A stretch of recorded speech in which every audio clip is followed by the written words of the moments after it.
Hello everybody, and welcome to another shiur here at KOLLEL Baruch A'Havat Israel. My name is Jacob Schwartz, and I'm teaching the shiur on Chok Le'Israel. Chok Le'Israel is a compilation of Torah dedicated for each day of the week. We'll get more into that later. Today's class, I'll dedicate, as with all my classes, in loving memory of my father and teacher, Yitzchak Daniel ben Moshe Zev, may his neshama have an aliyah, and also all of the people who passed away from Israel, may their neshamot have an aliyah. I'd also like to dedicate it in REFUAH SHELEMAH for Yosef ben ציפורה ופיליקס, יצחק ben Ella, Moshe ben Mרסל, Violetta Bat Dorah, Ori or ben Anat, and all of the Chovei Israel. May they have a REFUAH SHELEMAH in Hera b'yameinu, and they have a speedy recovery, speedily in our days. Amen.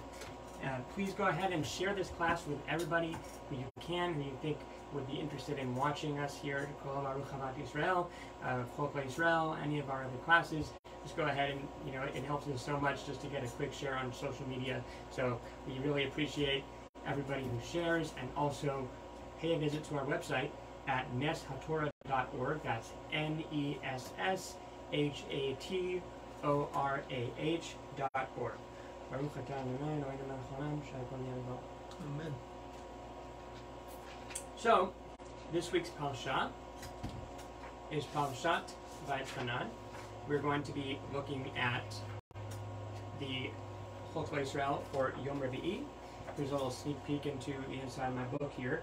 Yom Revi'i, that's the fourth day of the week, aka Wednesday. We read today, as with every day in Chok Le'Israel, a little bit of Chumash, which is the 5 books of Moses, a little bit of Nevi'im, which is the prophets, a little bit of Ketuvim, which is the writings, which includes, Tehillim, Psalms, Proverbs, Mishlei, the Megillot, among other things. We're going to also, so that's our main three from the Tanakh, the written Torah. And then we're also going to do some pieces from the oral Torah. We're going to do a little bit of Mishnah. We're going to do a little bit of Gemara. We're going to do a little bit of Zohar, and God willing, we'll get to also finish up with some Musar and Halakha. Musar is kind of ethical learning about how to improve our personality, our character traits, how to follow Torah in our heart better, and then Halakha, of course, is how to follow Torah more on a practical level, how we actually, follow the actual rulings of the Torah in our day-to-day lives. So, we're going to go ahead and start with our Mikra reading for Parashat VA'ETCHANAN Yom Revi'i. It's going to be in Parashat VA'ETCHANAN. That is in the second Aliyah, the 9th verse. So, verse Tet in the second Aliyah. All right, here we go.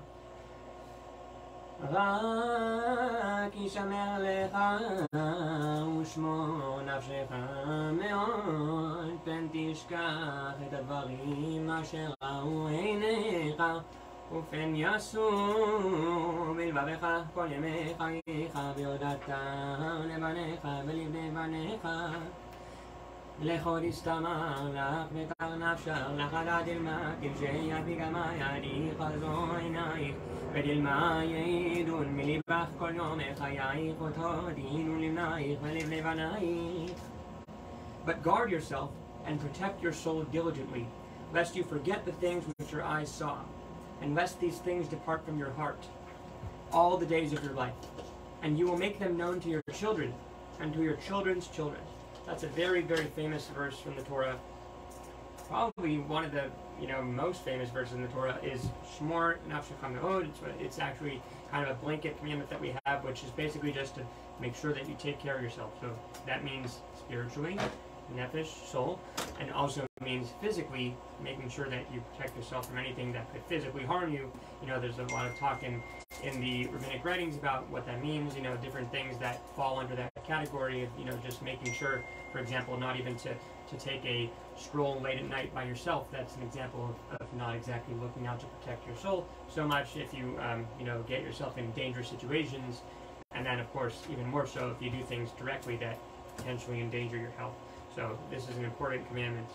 and it's an important source in the Torah, which is used for a lot of different ideas that come out of that. Now we're on verse Yud, and the reason why I do 2 times in Hebrew is because the second time is actually not Hebrew, it's actually Aramaic, which is the Targum. So Shnayim Mikra ve'echad Targum, 2 times each verse in Hebrew, 1 time each verse in Aramaic Targum. Here we go, verse Yud. יום אשר אמרת לפני אדוני אלוהיך בחורב במו אדוני אלי הקהל ידעם וישמיעם את דברי אשר ילמדון. One moment.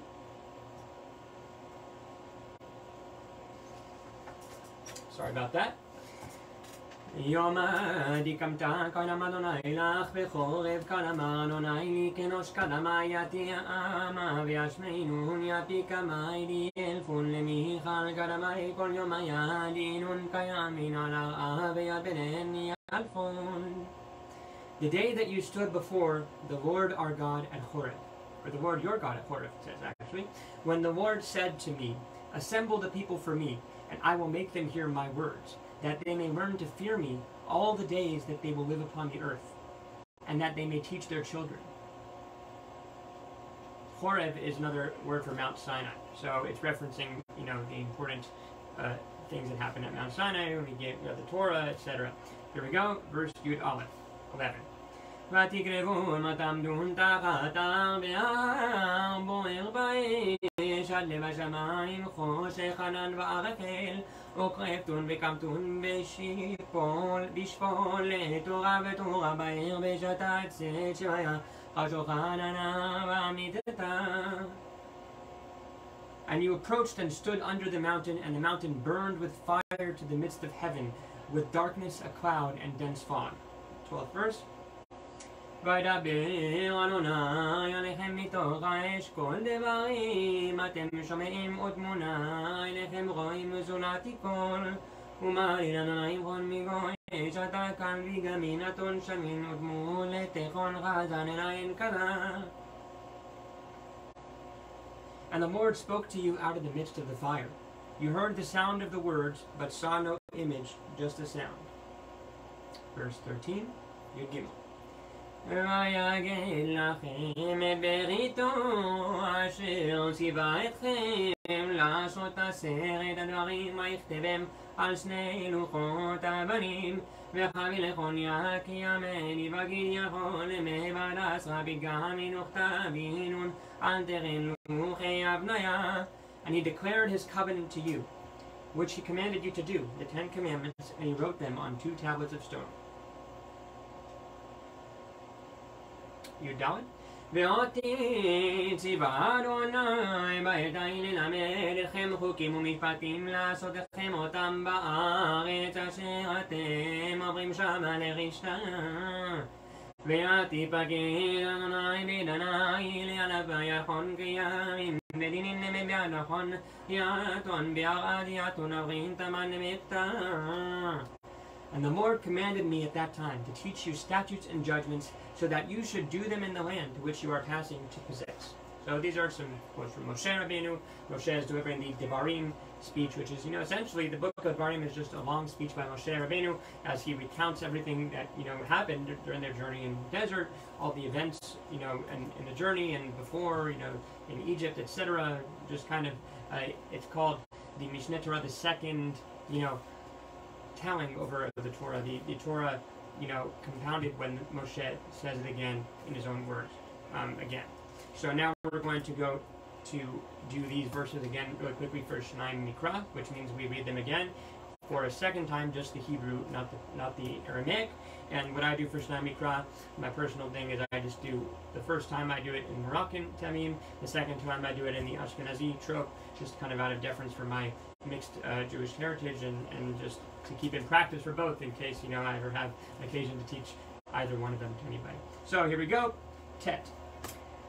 רק ישמר לך ושמור נפשך מאוד פן תשכח את הדברים אשר ראו עיניך ופן יסור מלבבך כל ימי חייך והודעתם לבניך ולבני בניך יום אשר עמדת לפני אדוני אלוהיך בחורב באמור אדוני אלי הקל לי את העם והשמיעם בדברי אשר ילמדון להיראותי כל הימים אשר הם חיים על האדמה ובניהם ילמדון ותקרבון ותעמדון תחת ההר וההר בוער באש עדי בשמיים חושך ענן וערפל וידבר אדוני עליכם מתוך האש כל דברים אתם שומעים ותמונה עיניכם רואים זולתי כל ויגל לכם את בריתו אשר ציווה אתכם לעשות 10 הדברים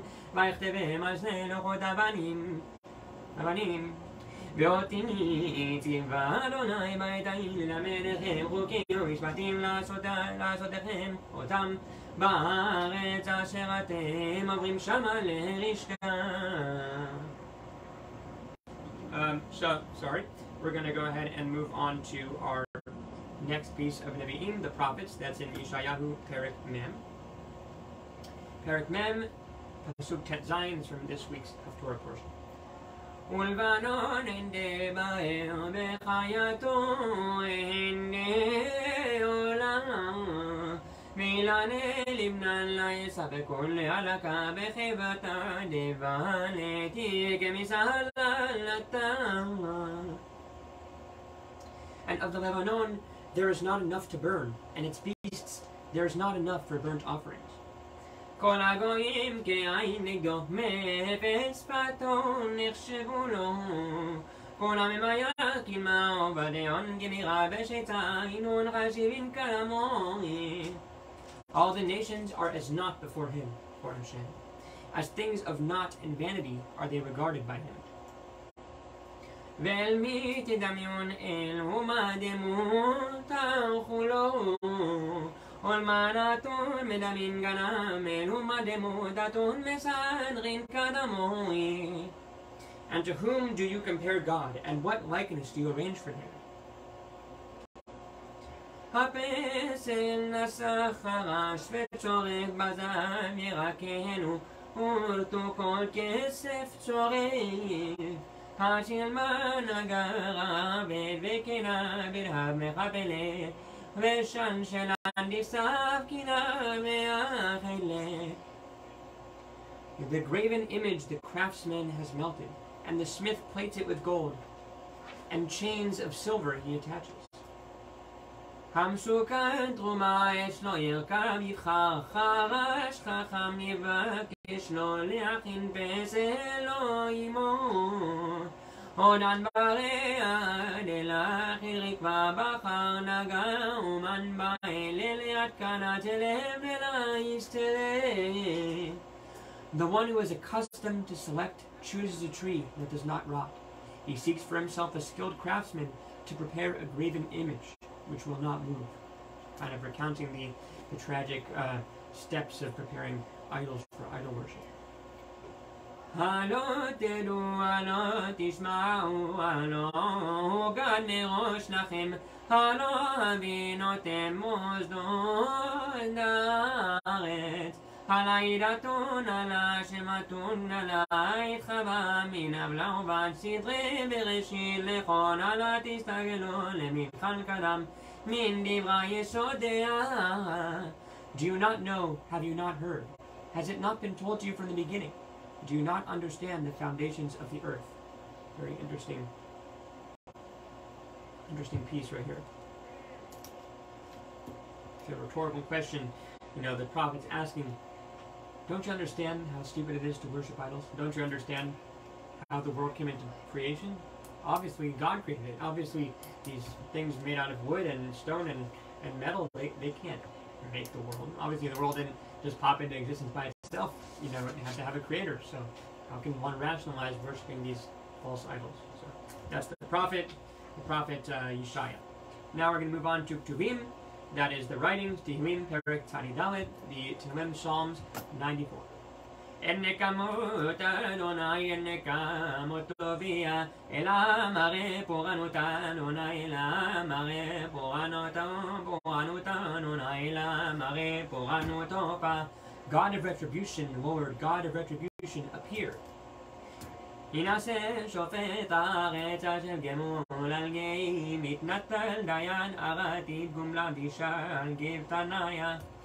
Lift up yourself, judge of the earth, render to the proud their recompense.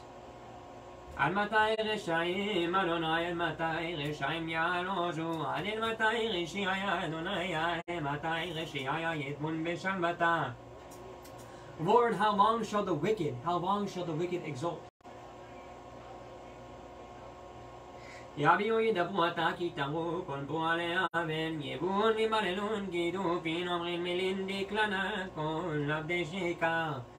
gush out, they speak blasphemy. All the workers of iniquity bear themselves loftily.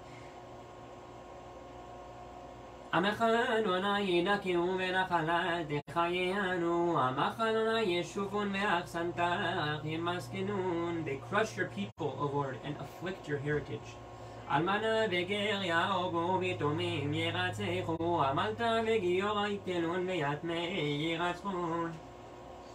They slay the widow and the stranger and murder the orphans. Very sad. Tehillim, and I'd say it has a common thread with the other readings we've done so far, is, this idea of, God's rules. God's rule says to not do bad stuff. Idols in particular for the Miriam and for the Tuvim, just wickedness in general, and for the 5 books of Moses, the Chumash that we read today, just the importance of keeping the Torah in general. So this thread that's running through it is, it's important to keep the Torah, and the wicked who don't keep the Torah, especially when they're doing grievous sins like idolatry, they're acting foolishly and they receive eventual punishment for them. But also, this Tehillim is a little more, nuanced than that. It actually says, how long shall the wicked exult? This Tehillim, this Psalms, it's acknowledging that oftentimes it looks like the wicked people of the world are succeeding. Oftentimes it looks like they're profiting from their wickedness. It looks like it's profitable to do the wrong thing. It looks like the bad guys win and the good guys lose, and that's what it looks like on the surface level often.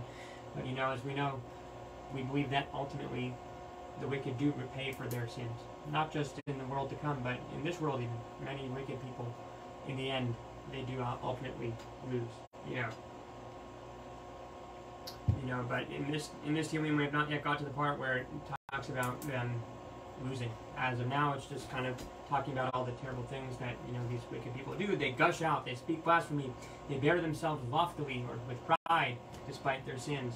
They crush your people, afflict your heritage, slay the widow and the stranger, and murder the orphans.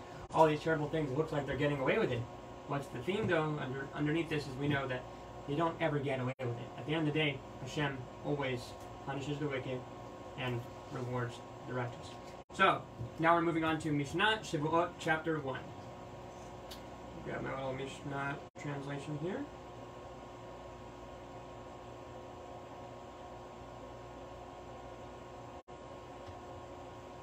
Alright, Mishnah Shavuot, chapter 1.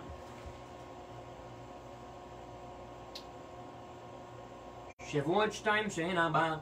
There's 2 categories of Shavuot, of swears, of oaths, which are actually 4. Yediot Atuma Shtaim She'en Haba.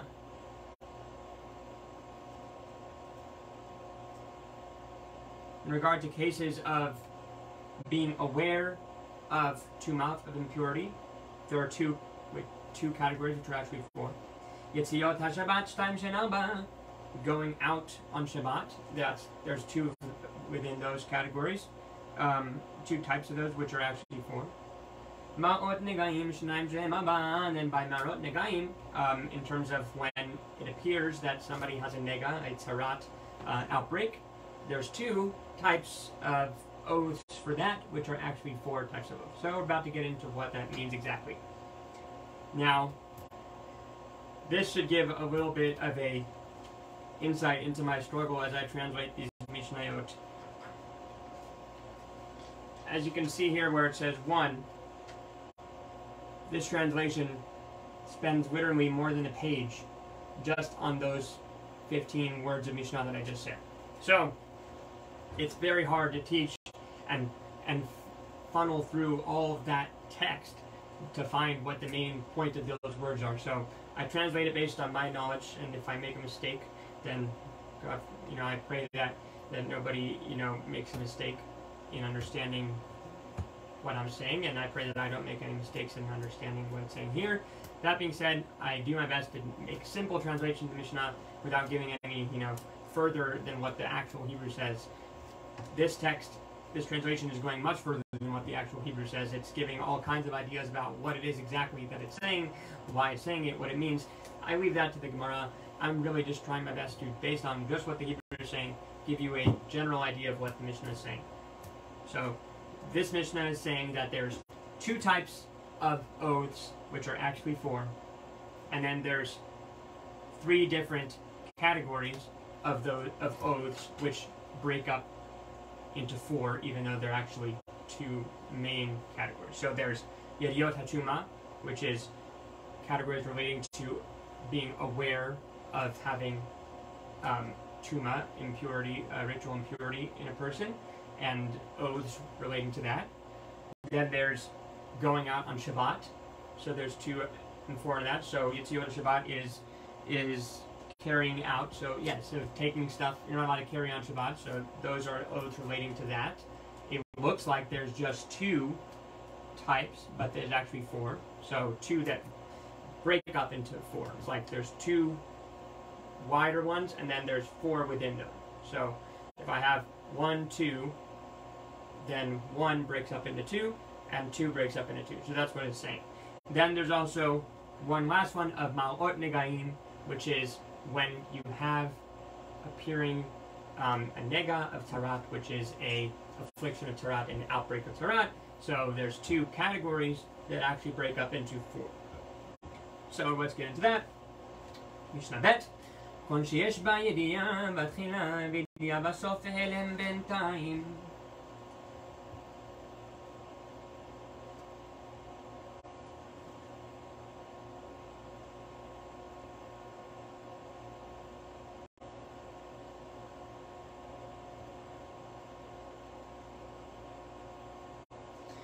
This is such a complicated Mishnah, I'm just going to read it out of a shorter translation that I think is a little more concise than the one I have right here. So, this is what it says. Forgive me, this is a complicated Mishnah, exceedingly so. Here we go. Bet. כל שיש בה ידיעה והתחילה וידיעה בסוף, והלם בינתיים הרי זה בעולה ויורד. In cases in which one had awareness, i.e. one knew that he was ritually impure, and was aware of the sanctity of the temple or foods involved at the beginning, before they transgressed, and had awareness at the end, i.e. after the transgression, but had a lapse of awareness of one of those 2 components in between, while they actually transgressed, this person is liable to bring a sliding scale offering.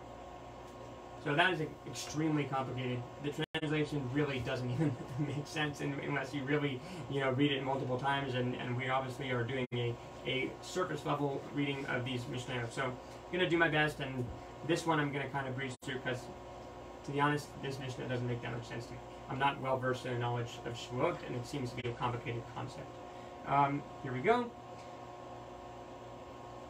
יש בה ידיעה בתחילה ואין בה ידיעה בסוף, שעיר שנעשה בפנים ביום הכיפורים תולה, עד שיוודע לו ואביו ועולה ויורד. For cases in which one had awareness at the beginning and still had no awareness at the end, the goat whose blood presentation is performed inside the sanctuary on Yom Kippur, and Yom Kippur itself, suspend any punishment that he deserves until he becomes aware of his transgression, and then to achieve atonement, he brings a sliding scale offering. So, what I can tell you is that the sliding scale offering, a Olevi Yored, is the prescription for both of these oaths here.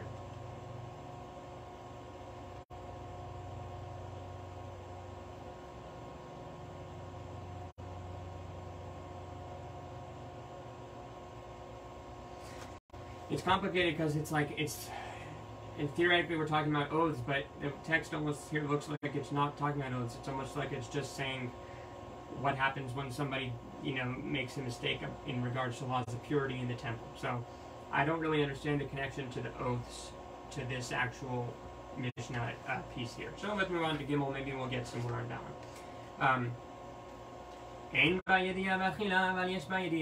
If one did not have knowledge of their fact that they were transgressing at the beginning, but they had knowledge by the end, then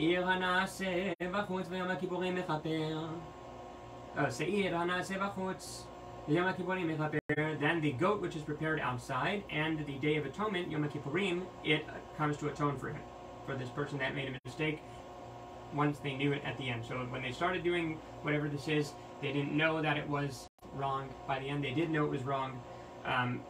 Then that is how they get atoned for that. The goat that's prepared outside is a sacrifice, and then also Yom Kippurim. As it says in Bamidbar Chavtet, in Bamidbar 29, Milvad Chatat Kippurim, aside from the sin offering of the atonements,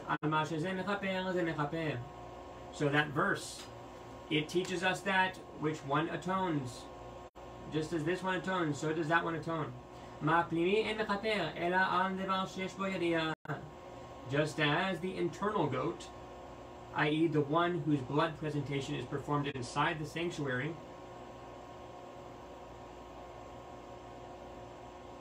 atones only for a case in which there was awareness of the components of the transgression at some point.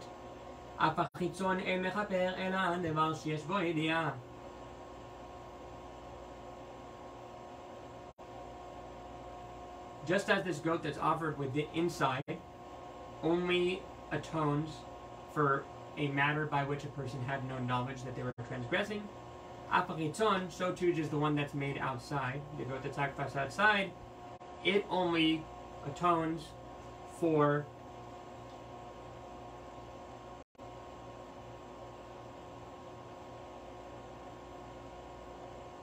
both of them only atone for cases where a person did have knowledge of transgression, i.e. at the end. Complicated stuff, guys. I'm sorry. I'm doing my best here, but this is not an easy Mishnah for me to understand. And sometimes that's the way it is in Mishnah. That's the reason why we have a Gemara. Gemara, it expounds on the Mishnah. A lot of the time, the Mishnah, in the surface level, you can read it 10 times and you still won't understand what it's saying. And, you know, it doesn't help that I've never really had a head for Mishnah. I'm more of like a Gadata guy, you know, halacha and laws, and especially the Mishnah for laws. They go far over my head sometimes. That being said, I'm dedicated here to learning the Chok Le'Israel. We do this. We learn a little bit of the Chok Le'Israel, a little bit of Torah from all these different dimensions every day, a little bit of Mishnah every day, even though it's not necessarily my strongest point. So we'll do a few more Mishnayot, and then we'll move on to the next thing, which is the Gemara. Alright? So, and regarding one which there was no knowledge, not at the beginning and not in the end. The goats which are offered on the festivals and the goats which are offered on Rosh Chodesh, the first day of the month, they atone for this. That's what Rabbi Yehuda's opinion is. Rabbi Shimon says, the goats of the regalim of the three major holidays, which are Pesach, Shavuot, and Sukkot. So they're called regalim because people use their regalim, their legs, to go up to Jerusalem on those holidays. So certain offerings of goats are brought on those holidays, and Rabbi Shimon says those goats brought on those three holidays, they do atone for a situation where a person had no awareness either at the beginning or at the end of the act in question. But the Rosh Chodesh offerings, the Rosh Chodesh goats, they do not come to atone for such a person. So, if these Rosh Chodesh goats do not atone for a person who had no knowledge in the beginning and the end, like Rabbi Yehuda says, what do they atone for? Well, the answer is, in regards to something pure which consumed something which is impure. So what does that mean? It means a ritually pure person who accidentally had some ritually impure sacrificial food. So a pure person has ritually impure sacrificial food. That is the case that these Rosh Chodesh goats atone for. That makes sense? Rabbi Meir says,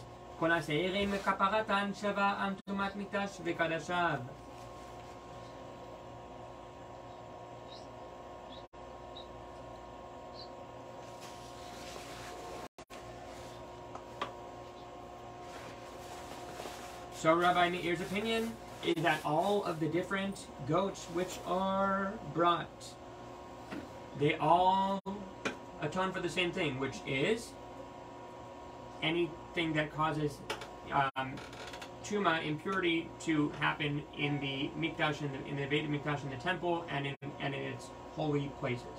So, you know, they come to atone for basically situations where the temple is accidentally defiled by various things. For example, entering it while impure, or defiling the sacrificial foods by eating them when they're impure. So these things are kind of always happening in the background, is the assumption. So these constant offerings are kind of constantly atoning for those things, which are kind of just the type of, you know, actions that happen in a large-scale operation, like the temple running sacrifices and, you know, all these different services every day. That makes sense. Okay? Rabbi Shimon used to say, the goats of the Rosh Chodesh, they come to atone for pure person who ate something impure, specifically sacrificial impure. And those goats of the holidays, of which holidays? Of the three major regalim, they come to atone for those when they had no knowledge, not at the beginning and not at the end. So, you know, like we said, it's this type of sin that occurs that a person had no knowledge, not at the beginning and not at the end. And Yom Kippurim,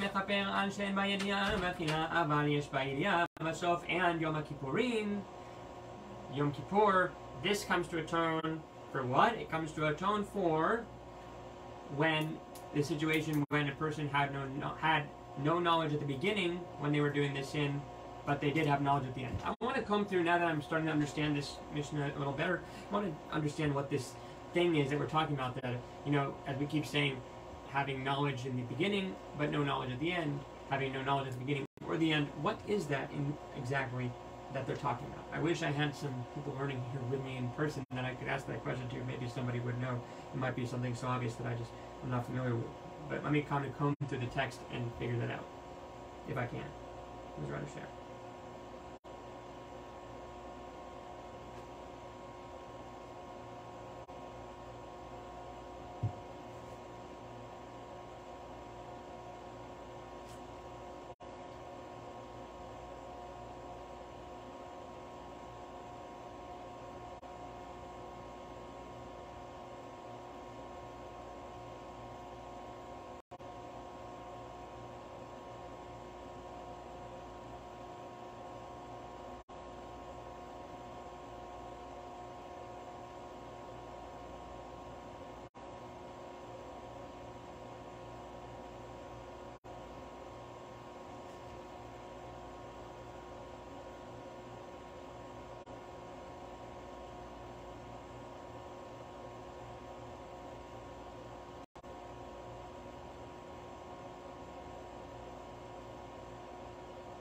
Oh my gosh, now I start to understand better. So one of the confusing parts here is that I misunderstood the first part of this Mishnah entirely. So it's not saying that there's two types of oaths related to knowing about Tuma that are actually for, and there's two types of breaking Shabbat by carrying that are actually for, and two types of oaths about making oaths related to, you know, what it's saying is that there's two types of oaths that are actually four types of oaths. Period. Then it's saying, on a totally unrelated note, that there's two types of being aware that a person accidentally, or being aware of transgressing. It's such a complicated concept to explain. There's two that are actually for, by this idea of transgressing by defiling the temple. So what does that mean, defiling the temple? What we said, eating sacrificial foods when you're impure, etc. So what does that mean? That two types, at least, that we are aware of so far from learning, is one of them is when a person has knowledge at the beginning and at the end. A person has no knowledge at the beginning, but they do have knowledge by the end. A a person has no knowledge at the beginning or at the end.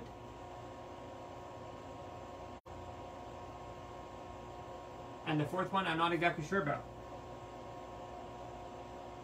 Maybe it's in the Mishnah somewhere. We'll come down and cover that. But that's what it means. So then it goes on to say that there's two types of ways to break Shabbat by carrying that are actually four. So it has nothing to do with oaths, this carrying part.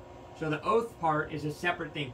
Now this is something we talked about in the past, is that sometimes the way the sages teach is that from a Western way of thinking about things, we wouldn't necessarily connect the dots between these four, cases or whatever.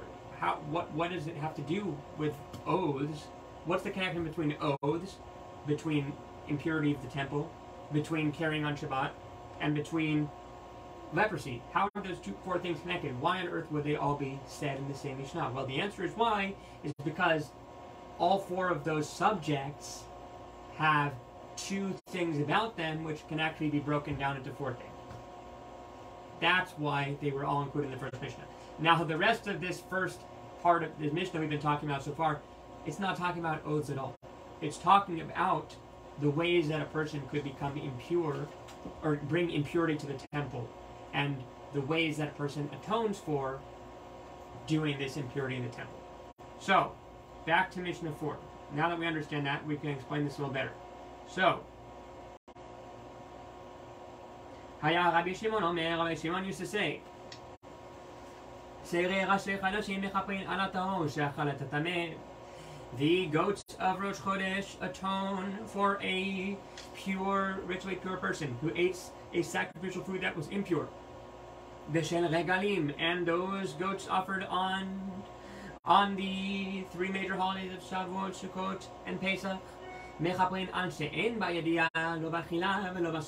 They atone for people who had no knowledge of the fact that they were ritually impure and that eating the sacrificial food was not allowed for them. They didn't have knowledge of that when they came in and started to do it, and they didn't even know that by the end when they ate it, and once it was all said and done.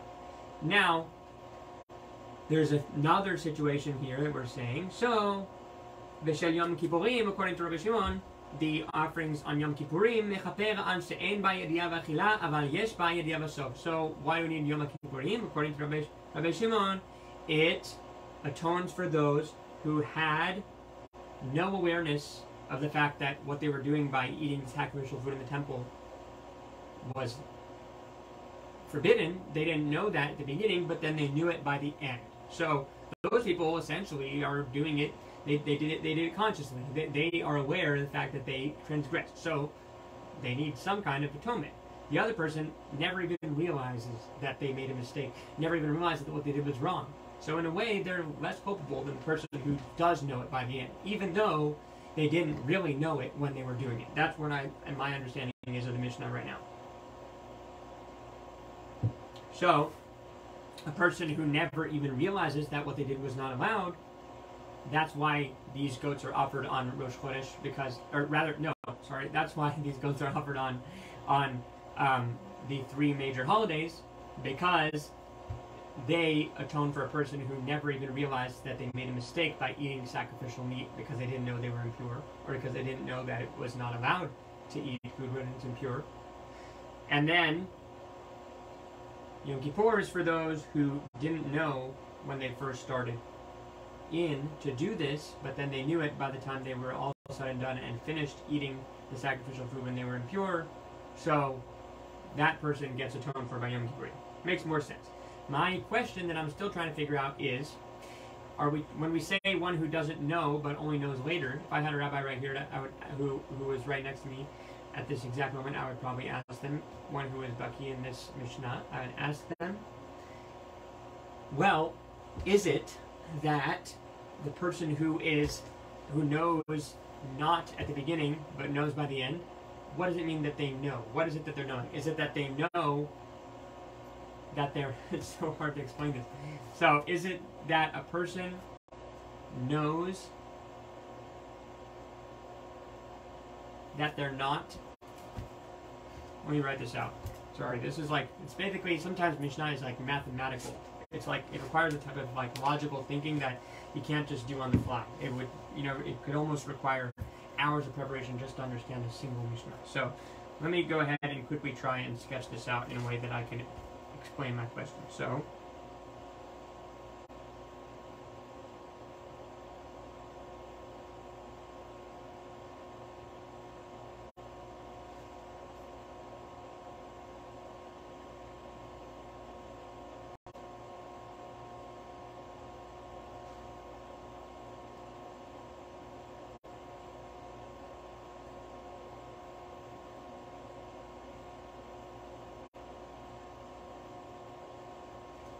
okay, so this is my question on this Mishnah. So, is it that they don't have knowledge at the beginning that they're impure? Is it regarding their purity status that they're unsure of? Is that what they don't know initially, but later on they realize, oh, darn it, I'm impure, I couldn't eat that meat, I sinned. Is that what's happening? Or is what's happening that they didn't know that you're not allowed to eat sacrificial meat while they're impure at the beginning, but then someone told them, or they remembered it, maybe they had a lapse of judgment, and they remembered later that they weren't allowed to do it, but then they realized that they are, so they only realized later that they weren't allowed to do it. So is it lack of knowledge of the halakha, and then they learn the halakha, or remember the halakha later? Or is it lack of knowledge regarding their ritual impure state? Complicated piece. That's enough of that Mishnah for today. We are going to move on to the Gemara because we only have 15 minutes left, and as usual we spend a little too much time on the Mishnah. So let's breeze through the rest of the Mishnah just in the Hebrew.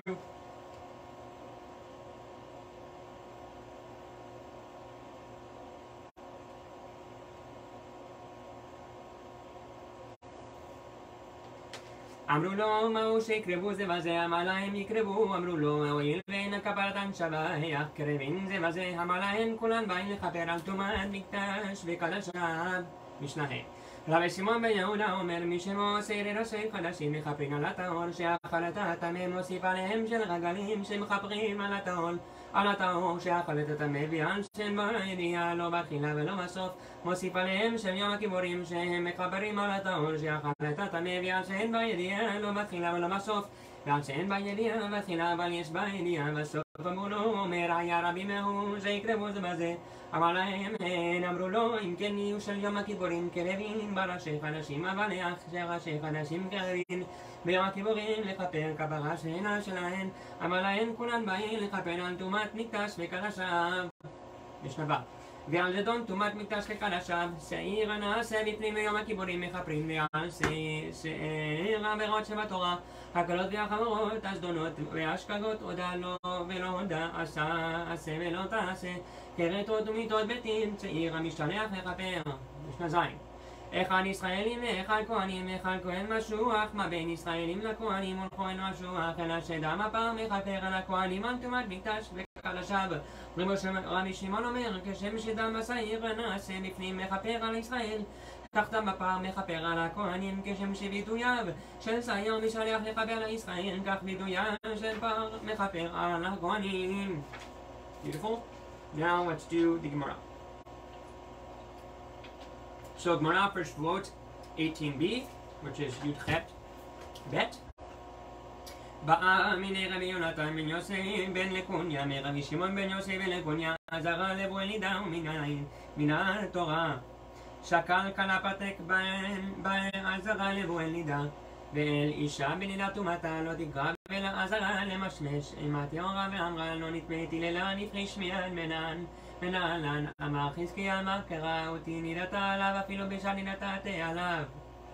עד שכנעשה לא תעשה מנהלן, אמר הפאפה אמר קרא לא תקרב נמי לא תפרוש, ודכתיב האומר קרב אליך אל תיגש בי כי קדשתיך.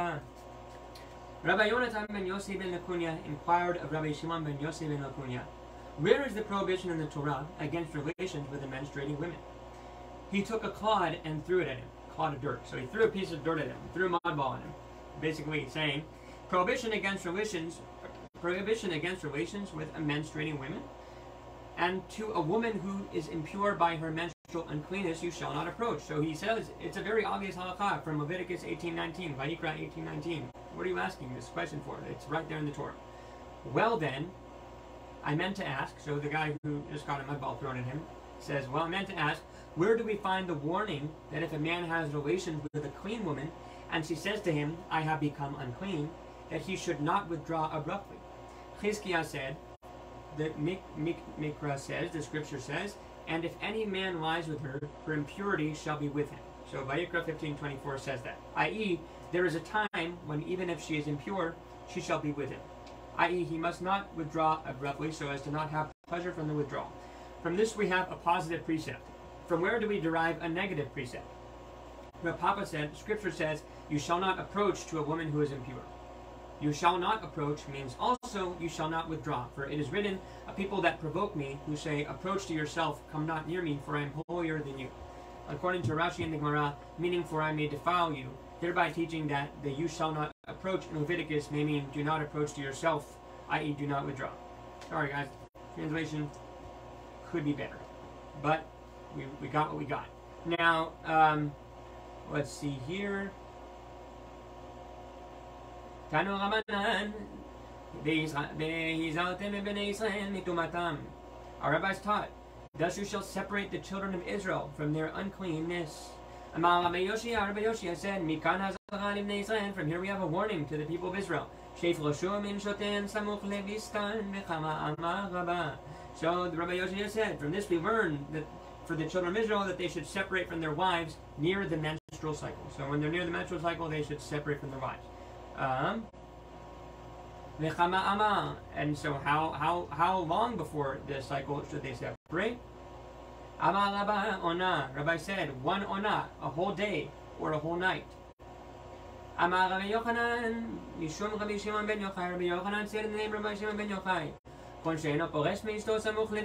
anyone who does not separate from their wife close to their menstrual cycle.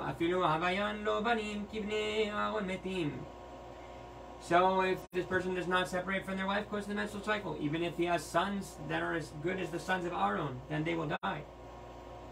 As it is written, and as it is written in the Torah, so you shall separate the children of Israel from their uncleanness.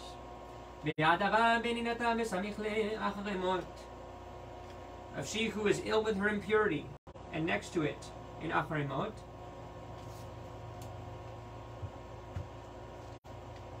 Amar Rabbi Chia bar Abba says, Amar Rabbi Yochanan, he said in the name of Rabbi Yochanan, anyone who separates from his wife close to her menstrual cycle, he will have male children, as it is written, and to separate between the pure and the impure. And next to it, it says, next to that verse, it has another verse which says, if a woman conceives and bears a male child. So we have this juxtaposition. We learn out from the fact that these two verses are next to each other, that they are related. And how are they related? If one separates between the pure and impure, then they will have a male child. Rabbi Yeshua ben Levi says, he will have sons worthy of becoming teachers of Torah. Dichtiv, as it is written, that you make a distinction and that you may teach. So this distinction between the pure and impure, it's in the same verse saying that you will also teach. So he learns out from that if you make that distinction, if you separate between the pure and impure, then they'll have the sons that are good enough to teach Torah. So Amar Rabbi Chia bar Abba says, Amar Rabbi Yochanan, he says in the name of Rabbi Yochanan, anyone who says Hamavdil, anyone who does Havdalah on wine in Motzei Shabbat, at the end of Shabbat, they will have male children. Dichtiv, as it is written, Yavdil ben Kodesh uben Echol, as you know, to distinguish, to separate between the holy and the regular, the secular. Uchtivatam, and it is written there, Yavdil ben Atameh uben Atahor, to separate between the impure and the pure. And next to it, it is written, Isha ki tazriya, a woman who conceives. Rabbi Yoshua ben Levi Amar, Rabbi Yoshua ben Levi says, Banim reuyin leorah, they will have children which are good enough to teach, they can teach Torah, as it is written, Le'adil ol horot. As we said before, so it says in this verse to separate between the pure and impure, and lo'orot, and to teach, to show people the way of the Torah. Amar Rabbi Binyamin bar Yefet, Rabbi Binyamin, the son of Yefet, said, Amar Rabbi Elazar, he said in the name of Rabbi Elazar, כל המקדש את עצמו בשעת תשמיש, הביאן לו בנים זכרים שנאמר, והתקדשתם והייתם קדושים. Anybody who purifies himself, he makes himself holy. During relations will have male children, even as it is written, make yourselves holy and you will be holy. Next to that verse it says, when a woman conceives and has a male child, so we have that connection between the male child and making oneself holy. So that's our Gemara for today. Now we're moving on to the Zohar, which we'll just read in the Aramaic as usual. Hashem, thank you for this holy Torah, and all the Torah is holy, but thank you, Hashem, for giving us the mystical parts of the Torah, which are infinitely beyond my understanding. It is only the merit of my holy ancestors that I read these words. Mary, my Saba Yaakov, Saba Miki, my Abba, may they Shemot have an Aliyah, and may they enjoy these words of the Zohar. So, Zohar Ba'Etchanan, Daf Resh Samech Hey, Amud Aleph. אמר רבי שמעון בשעתן דבר נע שקטים בפלגול אליה וקם איש תדל והורתה דנעיר צפרה וצפרה נח תבילין ברשי ופילין בריל שמה קנישה בדרועה ויתתה בית ופר דמצווה ועתל נפקא מתרא דביתה ירא במזוזה רשימה דשמה קדישה בתרא דביתה ארבע מלכים קדישין מזדבגן אימם ונפקין אימם מתרא דביתה ואוספי וכנישתר מחזה כמה אבו יקרא לדיוקנה דמלכה קדישה אבו יקרא לברי דמלכה לפרצופה יקרא דמלכה רוחה קדישה שהיה להכריז ואמר ישראל אשר בך את פר כדנה רוחה קדישה סלקה להנה וישילה לקמא מלכה קדישה כדן מלכה אילה למכתב כמה כל עינון בני חלה כל עינון נשתמודן כמה עדה ולכתים מלאכי ג'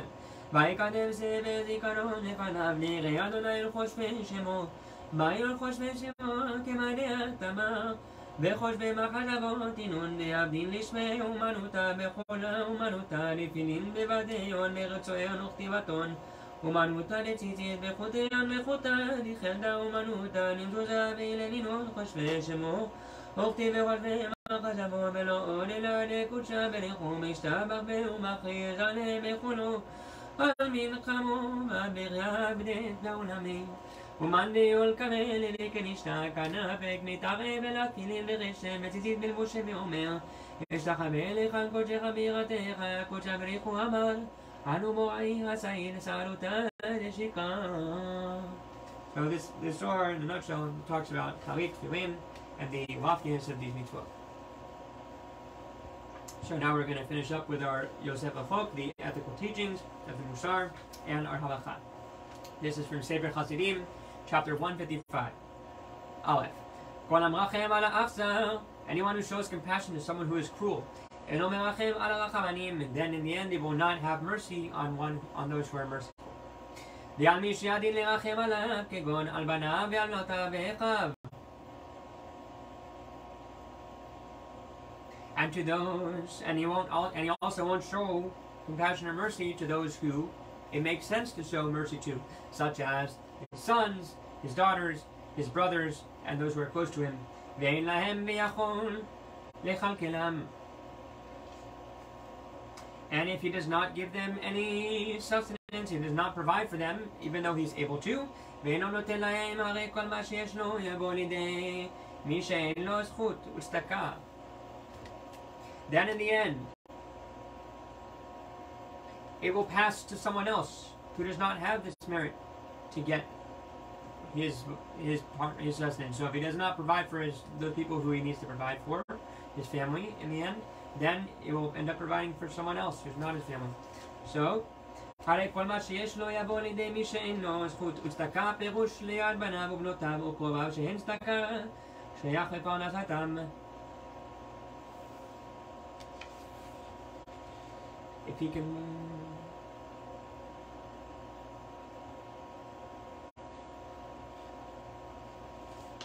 So if he can provide for them and doesn't, everything he has will pass to someone else, to one whom the act of giving will not be accounted to him as a merit or as a charitable deed, meaning to his sons, daughters, and relatives.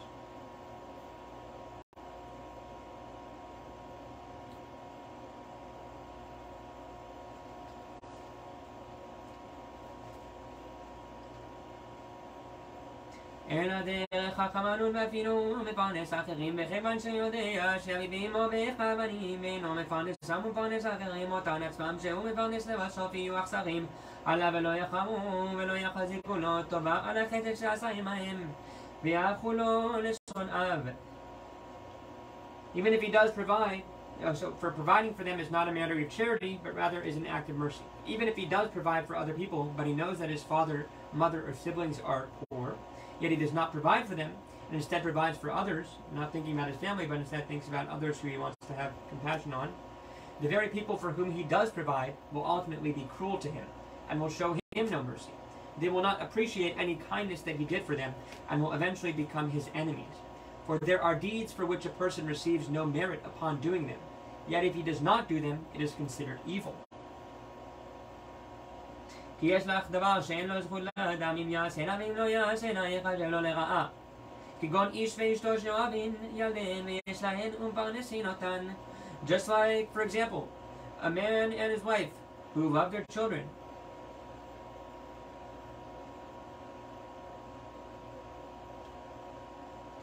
And they have what they need. Yes, and they have to provide. They have enough to provide. ומפרנסין אותן, and they provide for them. And they are merciful to them, to their children. This is not considered a merit or a charity because they do this out of their love for them. It's not out of charity that they're doing it for their kids, it's because they love their kids.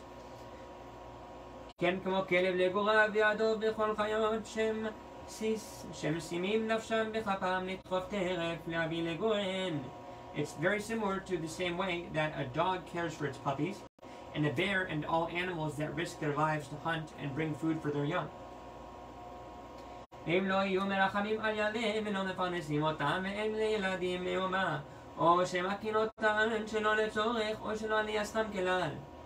If a person does not feel mercy toward his children and does not provide for them, so that his children they have nothing, or if he strikes them unnecessarily, or not for the purpose of instructing them, their sin is too great to be borne.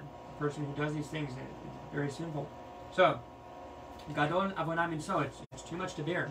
It's enormous sin to have this lack of compassion towards one's own children. So, לפיכך האב שעושה טובה למקצת בניו וקטן מואס. So too, a father who does well and does nice by some of his children, and for other of them he scorns them, does not provide for them the same way, with the same amount of love. ולא עושה איתם טובה, אותו שהוא מואס ירשנו. So in the end, the one who he despises will inherit all that he has in the end. So even though he's trying to unfairly play it towards his favorite sons or favorite kids, so too in the end, the one that he doesn't favor, the one he doesn't show this mercy and love to, that's the one who will get all of his belongings in the end. So it's kind of showing that the underdog is going to win in the end if a person, doesn't treat their kids equally. So that was the Sefer Hasidim, the ethical teachings for the Sefer Hasidim, chapter 155. Now we're doing the Rambam, the laws of prayer, Hilchot Tefillah, chapter 14, and we'll finish here. כיצד היא נשיאות כפיים בגבולים בעת שיגיע שליח ציבור לעבודה? How is the priestly blessing recited outside the temple? When the reader teaches the blessing, or when the reader reaches the blessing of the Shemona Esrei, relating to the temple service, and says Ritzeh, so that's Ritzeh V'Achlitzenu, right before Modim. כל הכהנים עומדים בבית הכנסת נעקרים ממקומם והולכים ועולים לדוכן ועומדים שם. All the kohanim that stand in the synagogue, in the Beit Knesset, they get up from their spots and they go to up there in front of the synagogue on the platform, the duchan, yomdim sham, and they stand there. Pneihem le'echal, their faces turned towards the congregation. V'achorehem kilapei ha'am. Sorry, no. Pneihem le'echal, their faces toward the Aron HaKodesh. V'achorehem kilapei ha'am, and their backs are turned to the congregation. Interesting.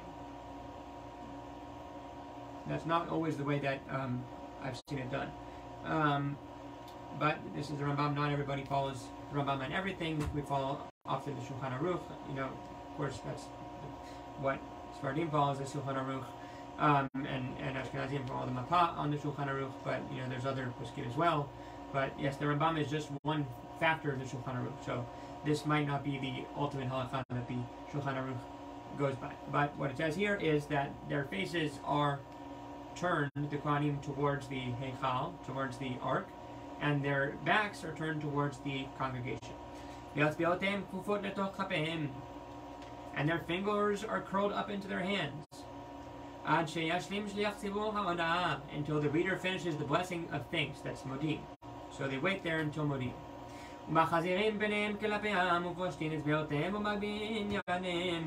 They then turn to face the congregation, extend their fingers, raise their hands to shoulder height, and begin the blessing with the word Yivarechecha. And the